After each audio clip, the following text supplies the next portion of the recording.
Hola chicos, ¿cómo les va? Yo soy el profesor Darío Baudino de la Cátedra de Principios de Economía 1 del formato de distancia. Vamos a presentar la unidad 4, es demanda agregada. Queremos presentarle a través de un video lo que es la ecuación fundamental por un lado y queremos explicarle también lo que es las dinámicas de todos los gráficos que tienen que ver con esta unidad. Bien, ahora vamos a pasar a ver las filminas y arrancando principalmente con la ecuación fundamental de demanda agregada. La ecuación fundamental de demanda agregada nos presenta, por un lado, el consumo autónomo, que tiene que ver con el consumo que no depende de la renta, y luego tiene otro componente que es la propensión marginal a consumir, que sí depende de la renta. ¿Qué es la propensión marginal a consumir? Es ese grado de consumo que le asigno cuando tengo una unidad más de renta. Ya lo vamos a explicar más en detalle. Y además, en una economía cerrada sin sector público, donde solamente tengo el sector privado, tengo que agregarle la inversión. Entendamos que en este modelo, el modelo keynesiano, ¿qué nos está diciendo? Que hay una parte de lo que las familias ahorran, pasa a ser inversión para las empresas. Ya lo vamos a explicar más en detalle. Entonces, dando como pauta y partiendo de la ecuación fundamental de demanda agregada, vamos a empezar a explicar las dinámicas. Bien, primero, ¿qué es la función consumo? La función consumo tenemos que depende, como dije recién, de un consumo autónomo que no depende de la renta y la propensión marginal a consumir, que es cuánto yo voy a consumir cuando aumenta en una unidad la renta. O sea, si yo gano más, ¿cuánto voy a designar de esa variación, de esa unidad más que tengo de renta, a consumo, ¿no? Bien, esto lo podemos verificar de la siguiente manera. Si tengo en un eje el consumo y en otro eje la renta, tenemos una recta de 45 grados, que ya vamos a explicar qué es, y tenemos la unidad, el punto de origen, que es el consumo autónomo, como les dije recién, cuando la renta es cero, cuánto consumo, y de ahí parte lo que es la función de consumo, que es la que estamos viendo en el sector izquierdo. Entonces, ¿qué nos decía el modelo keynesiano? A medida que aumenta la renta, aumenta el consumo.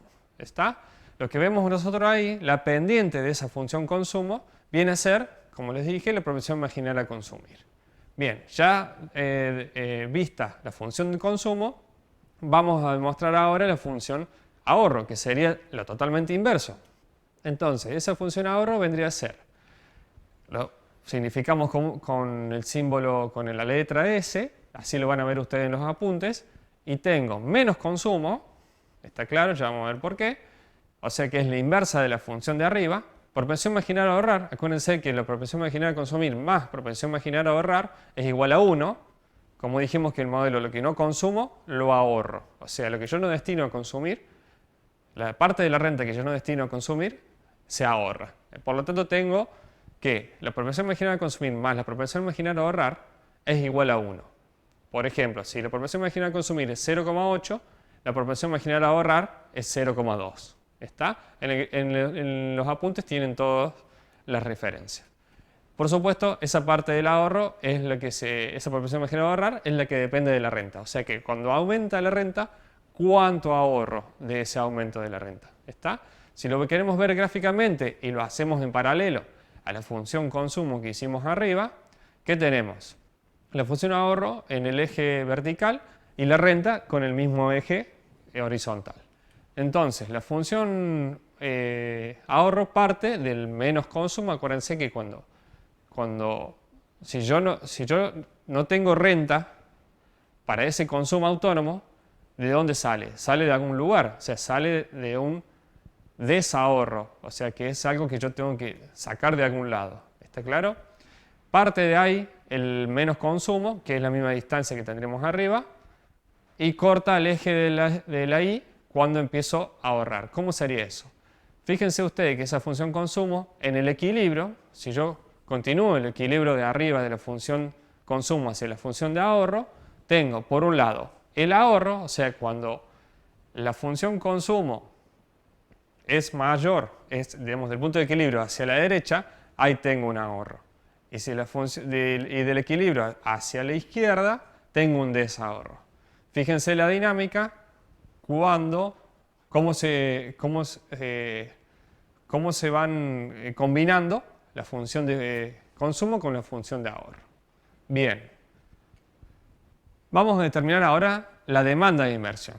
La demanda de inversión depende de la tasa de interés. ¿Cómo es eso? ¿Cuál es la variable que yo voy a estar mirando a la hora de invertir o no en diferentes negocios? O, por ejemplo, ¿qué voy a hacer con mis ahorros? ¿Lo pongo en un plazo fijo o pongo un kiosco? ¿Qué voy a ver? La tasa de retorno que tiene cada una de las dos opciones. Por lo tanto, ¿qué me va a llevar a mí a hacer una opción u otra? Tiene que ver con la tasa de interés. Bien, por eso la demanda de inversión tiene que ver con la tasa de interés y su relación es inversa. ¿Por qué es inversa? Bien, vamos al gráfico. Tenemos tasa de interés por un lado, en la parte vertical, y en la parte horizontal, la inversión. Acuérdense que en el modelo de demanda agregada, la inversión estamos hablando de inversión de bienes reales, en producción, inversión en máquinas. ¿Está? En este modelo, ¿qué es lo que me lleva a mí a explicar si invierto o no en una máquina? Como dije recién, adelantamos recién, la relación es inversa. A medida que la tasa de interés sube, voy a dejar de invertir en máquinas y me voy a ir a otras opciones menos riesgosas. ¿En qué sentido? Si el banco me está devolviendo una tasa del 9%, voy a llevar mis ahorros al banco y no voy a invertir en una máquina para hacer fideos, por ejemplo. Por lo tanto, cuando sube la tasa de interés, la inversión baja. Ahora, si la tasa de interés baja a 2, ¿qué me conviene? ¿Llevarla al banco o comprarme la máquina de fideos que me va a dar un retorno, por ejemplo, del 5%? ¿Está? Entonces, en esa dinámica, cuando nosotros vemos que la tasa de interés sube, la inversión en bienes reales, como vemos en la función de demanda agregada que vimos al principio, se reduce. Y en el caso de que baje la tasa de interés, la inversión sube. Con este gráfico queremos explicar la relación de demanda e inversión. Cómo se toman decisiones a través de los movimientos de la tasa de interés. Cómo se toman decisiones de inversión a través del movimiento de la tasa de interés. ¿Qué vamos a explicar ahora? El multiplicador keynesiano, que es un punto también importante de la unidad 4. El multiplicador keynesiano, en este modelo que estamos viendo, sencillo, una economía cerrada, sin sector público, lo denominamos con K, fíjense en los apuntes, tenemos 1 sobre 1 menos propensión marginal a consumir. Bien, ¿qué sería esto? ¿Qué significa o cómo interpretamos el multiplicador? En este sentido, el multiplicador tiene que ver, el multiplicador de la economía, el multiplicador keynesiano, ¿qué viene a decir? Que a medida que aumenta o varía, mejor dicho, alguna variable autónoma de la función de demanda agregada, el impacto sobre la renta de equilibrio va a ser mayor que esa variación. ¿Por qué? Porque en una economía tenemos un efecto de derroche. ¿En qué sentido?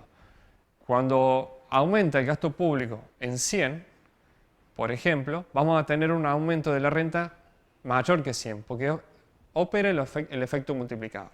¿Qué pasa? Si nosotros invertimos en un puente, aumento de gasto público, si el Estado invierte en un puente, aumento de gasto público, viene a generar todo un movimiento en la economía donde su impacto final termina siendo mucho mayor que esas 100 unidades o ese aumento en 100 del gasto público. Ya lo vamos a ver más adelante. La idea era hacer una introducción de lo que es el multiplicador. Ustedes cuando resuelvan los ejercicios prácticos van a poder calcular el multiplicador, la renta de equilibrio y poder jugar con este tema para poder entender bien cómo es el proceso. Bien, lo que vamos a explicar ahora es el equilibrio del mercado de bienes. En un equilibrio del mercado de bienes, en una economía cerrada sin sector público, partimos de la función de demanda agregada que mostramos al principio, donde la demanda agregada es igual al consumo autónomo más propensión marginal a consumir por la renta, más la inversión. Acuérdense que es una economía cerrada sin sector público. Estamos viendo solamente el sector privado. Cuando avancemos en las unidades vamos a ver sector público, que los vamos a incorporar ahí, y vamos a ver sector externo. ¿Está? Por ahora, con esto nos alcanza para empezar a comprender el modelo. Bien, si vamos al gráfico y vemos la dinámica, tenemos gasto agregado por un lado en el eje vertical y renta en el otro eje. La recta de 45 viene a ser como una oferta agregada. ¿En qué sentido? Todo lo que se produce se gasta, toda la renta se gasta, es lo que gastan las familias. Ahí tenemos entre el eje vertical y el eje horizontal, si marcamos un punto, es equidistante hacia ambos lados. Bien, introducimos la función de consumo, como la que vimos al principio, que es esa, como ya la habíamos graficado. Y ahora introducimos también la función de inversión, que como es una sola variable, es un eje horizontal, es una constante. ¿Está? Ahora, al sumar la función consumo más la función de inversión, ¿qué nos queda? La función de demanda agregada, que va a estar más elevada que la función de consumo.